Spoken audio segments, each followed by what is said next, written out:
자, 고등학교 듣는 게 유일하게 남아있는 게 학교 교지의 질문이에요. 그러니까 학교 수학여행을 일본으로 갔다 왔어. 영남고등학교에서. 그 수학여행기를 이제 수고해가지고 뭐 학교에 쓰라 했겠지. 그래가지고 애가 이제 쓴 거예요, 고등학교 때. 유일하게. 사진도 하나도 없어. 사춘기를 지나면서 막 나는 아이가 학교 가는 게 너무 자랑스러워서 막 디카 들이대가 사진 찍으려고 하면 애는 막 전화고 치매닥 하고 막 짜증내고 막 이러다가 내가 하나도 못 찍어. 요 사진 유일하게 고등학교 때 남은 증명사진. 고등학교 학생증이 실린 증명사진. 근데 이번에 내가 이걸 다시 읽어보면서 아니 나는 한 번도 아이가 이렇게 글을 잘 쓴다는 생각을 해본 적이 없어요. 근데 일본 연기를 쓰는데 지대로 뭐 써놨더라. 그 언제 글쓰기 연습을 하거나 뭐 논술학원을 다니거나 한 적이 전혀 없다고 했죠. 그냥 좋은 어린이책 읽기를 꾸준히 했어요. 그러면 좋은 표현이 나와. 그 어린이책이 그래서 내가 말하잖아. 이게 보이지 않지만 무섭다니까. 어린 시절에 좋은 어린이책을 꾸준히 읽으면 생각하는 힘이 자라게 돼 있어요. 체읽기 가장 중요한 게 수학 공부도 마찬가지인데 체읽기도 마찬가지예요. 결국은 우리가 아이들 키우는 목표는 뭔가 하면 생각하는 힘을 길러줘야 돼. 나중에 대학이 아이들 평가할 때 못 평가하는 줄 알아요? 생각하는 힘 평가한다니까. 생각하는 힘은 어떤 형식으로? 문과에서는 논술로, 이과에서는 구술 면접으로, 또 기업들은 압박 면접이라는 게 있어요. 구글 같은 IT 기업이 수험 취직하려는 취준생 앉혀놓고 압박 면접 하잖아요. 뭐라고 하는 줄 알아요? 사람의 머리카락 수는 몇 개입니까? 이렇게 묻는 거예요. 그 정답이 어디 있어? 그거 어떻게 알아? 세 사람의 머리카락을. 근데 그걸 통해서 걔한테 생각하는 힘을 측정하는 거예요. 다양한 방식이겠지. 저는 예를 들면 저는 아침에 머리를 감을 때마다 머리카락이 약 100개 정도 빠지는 것 같습니다. 이런 식으로 시작해서 그리고 뭐 이렇게 제가 어디 찾아보니까 사람의 머리카락이 다시 나는 데는 뭐 얼마가 걸립니다. 그걸로 이렇게 계산하니까 사람의 머리카락 몇 개입니다. 이런 식으로. 정답을 맞추라는 게 아니고 그 머리카락이 몇 개인지를 알아가는 과정, 논리적 사고, 생각하는 힘 이런 걸 측정하는 거예요. 나중에 의대를 가려고 막 구술 면접이란 거 하거든요. 복도에서 시험지 수학 문제가 프린트가 한 장 줘. 그리고 10분에 20분 대기 시간이 있어요. 그때 미리 풀어놓는 거라. 그런 다음에 교실에 들어가면 칠판이 있어요. 교수님 3분이 앉아있어요. 그래 한번 풀어보게 익한다니까. 옛날에는 이게 본고사라고 했죠. 시험지에 수학 문제를 주고 그 풀이 과정을 써서 제출한 본고사인데 본고사가 금지됐잖아. 왜냐면 본고사를 하게 되면 사교육 시장이 너무 또 막 이렇게 되고 그럼 빈부격차가 심해지고 이래서 우리나라 교육부에서 3가지를 못하게 하죠. 3불 정책이라고 하는데 고교 등급제, 외고, 과고, 일반고를 차별해서는 안 된다는 거예요. 시골 학교, 도시 학교를 차별해서는 이게 고교 등급제죠. 고교 등급제를 하면 안 된다. 그 다음에 본고사를 시행해서 신입생을 선발하면 안 된다. 또 하나 뭐 있지? 고교 등급제, 기여 입학제. 부모가 잘 산다고 해서 학교에 발전 기금을 내고 학교 입학하고 대학에는 이런 게 좀 있거든. 이런 식으로 해서는 안 된다. 뭐 이런 거 있죠. 그 3불 정책이라고요. 그 중에 이제 입시와 관련된 게 본고사 금지인데 본고사 금지를 해놓으니까 대학에서 편법 쓰는 거라. 우수한 생각하는 힘이 좋은 애를 뽑아야 되는데 그 본고사 치는 게 제일 쉽거든. 수학 문제 한 2-3문제 풀려고 하면 다 알아. 그게 안 되잖아요. 그러니까 문제를 프린트해서 복도에서 대기 시간이 주고 그걸 종이에다 적는 게 아니라 칠판에 풀이 과정을 쓰는 거예요. 쓰면 교수가 보고 있다가 그거 왜 그렇게 생각했지? 이렇게 물어. 이게 구술 면접이라는 거예요. 그러면 이제 제가 생각한 거 설명해야 되지? 그러면 설명이 좀 약간 이상하잖아? 그러면 교수가 반박하는 거죠. 그게 아닌데 왜 그런가? 뭐 이런 식으로.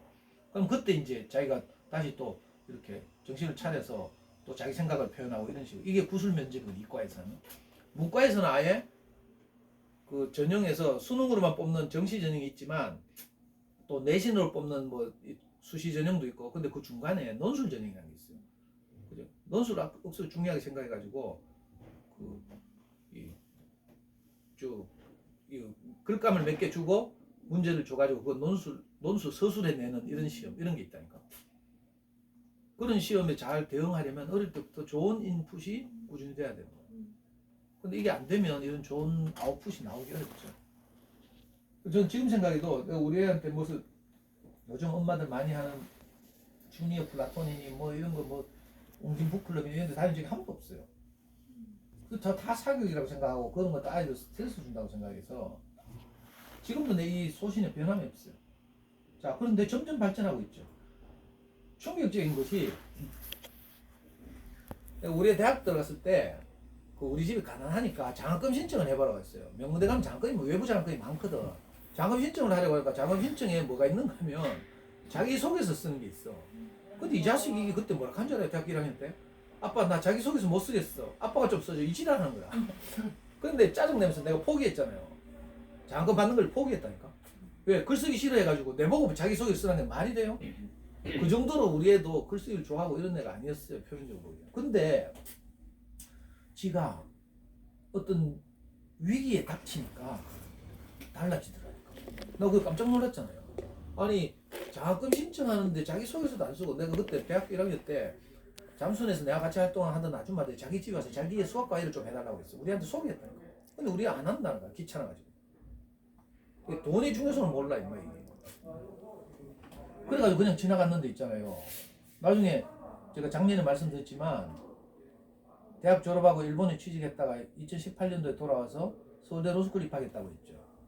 그때 서울대 로스쿨 입학할 때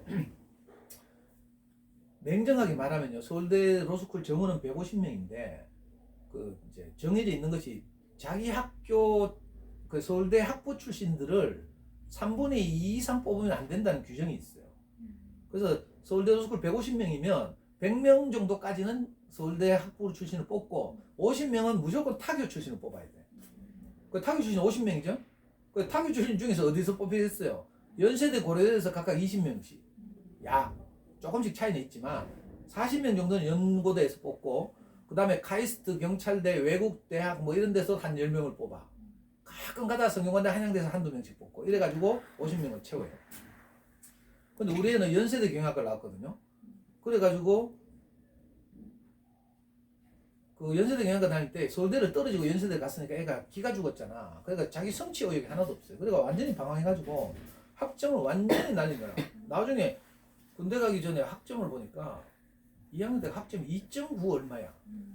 근데 이제 우리가 철 들어가지고 군대 갔다 와서 외국에 교환학생을 가려고 하니까 학점이 3.0 이상이라야 교환학생 갈 수 있는 거야. 근데 우리 애 학점이 2.9 얼마야.